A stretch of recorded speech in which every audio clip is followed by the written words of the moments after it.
No longer pregnant women, but pregnant people. Well, I've been checking a lot of the response today, and many people have been getting in touch saying it's idiotic, and I'm afraid I'm with them. Because, and one very famous feminist writer, she said it's making women almost unmentionable. So I just think it's crazy. I mean, women are women, men are men, and there've only been 2 transgender babies in this country ever registered and logged. So personally, I just think it's idiotic. That's transgender, yeah.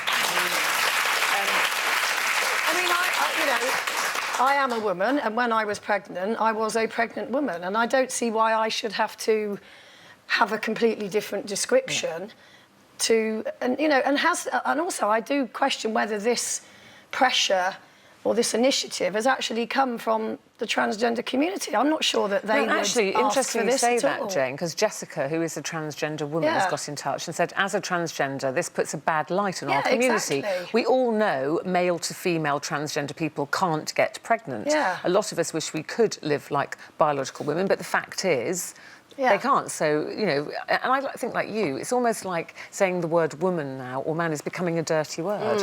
And you know, and Paloma Faith was talking this week about bringing up her child as a gender neutral. And I kind of think, well, I understand that in terms of people wanting to do that, in terms of toys and clothes. You know, they don't have to be dressed in pink or blue, and girls don't have to have dolls and boys have, you know, soldiers. And I think that's fine. But biologically, you are boy or girl, male or female. Yeah, it just worries me because I just think quite often with things like this, eventually there's a whole industry grows up around it, you know, and when brands start getting involved and saying we're bringing out a gender neutral line, and I think, well, what does that even mean? I mean, you know, most of my kids I put in white baby grows. I wasn't making a political statement. It was just, I don't need a shop to tell me that I don't have to dress my kids in pink and blue. It's also getting to the stage now where I feel that, you know, when people are having their babies, they're almost now embarrassed if they have a girl to put it in pink. In case someone goes, oh, why are you choosing what your child wants to be? Dress your kid however you want to dress it. And everything is about tolerance. You know, I had 2 boys and then I had a girl, so of course I went mad on the pink when I had the little girl. However, if she got to an age where she said, you know, I don't want to be classed as either, did any of your boys did either of your boys want to dress up? Yes, and he's going to love me for this. But when Jake was little, sorry, Jake. Hopefully he's out.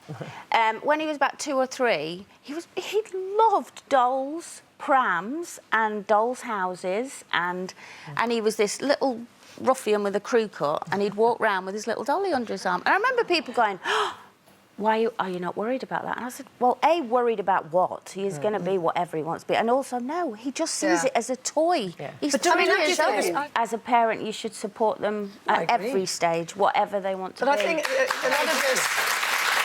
a lot of this has come out of these new figures, which say, you know, on the front of the Mirror, I think it is this morning, saying 50 a week now going for consultations. But actually, how much of that does whittle down to actually something that is a transgender issue? I think a lot of the time it might be because it's now more acceptable and more people are talking about it, which is a good thing, that maybe someone like, you know, who has a child who's suddenly dressing up a lot in girls' clothes for a while, might just go and just say, is this normal? And the person will go, well, it's kids being kids. And then you'll go away and go, oh, OK. I think it would be very difficult for parents now of young children, because if they do something like that, when our children were young, like you said, Jack used to sometimes put on, you know, want to play with a dolly, or if we were at friends' houses, he'd be in the dressing up box and might put a dress on. But you never kind of thought, oh, my goodness, I wonder if he's got gender issues, where now it's talked about, which is a fantastic thing. But I wonder now whether parents feel this responsibility that the minute their child might present in any way to have a kind of issue with gender, that they believe it to be a problem rather than just kind of going with it. But you see, seeing where it leads. We all accept that there are children born in the wrong body as such, and we all support that. But how can a 4-year-old, for example, know? And a parent subsequently take them to, you know, psychologists, psychiatrists. I mean, what do you know it for about sexual, about gender and everything? I think you're right. I think you just kind of go with it for a bit, see what... But I find the whole bringing up your child as gender neutral, you know, this statement that a lot of people are making now, I don't really understand what that means. And, you know, kids generally in life like boundaries. They like routine. They like to know where they stand. And something like that, if you're going to not use the pronoun of he or she, or what does that say to the child? They kind of just become, what do they become, an it? Yeah. Are we now, should we now be called loose people? Well, somebody's asked that. Yeah, No. somebody's asked that. Are you changing Because we the show? are.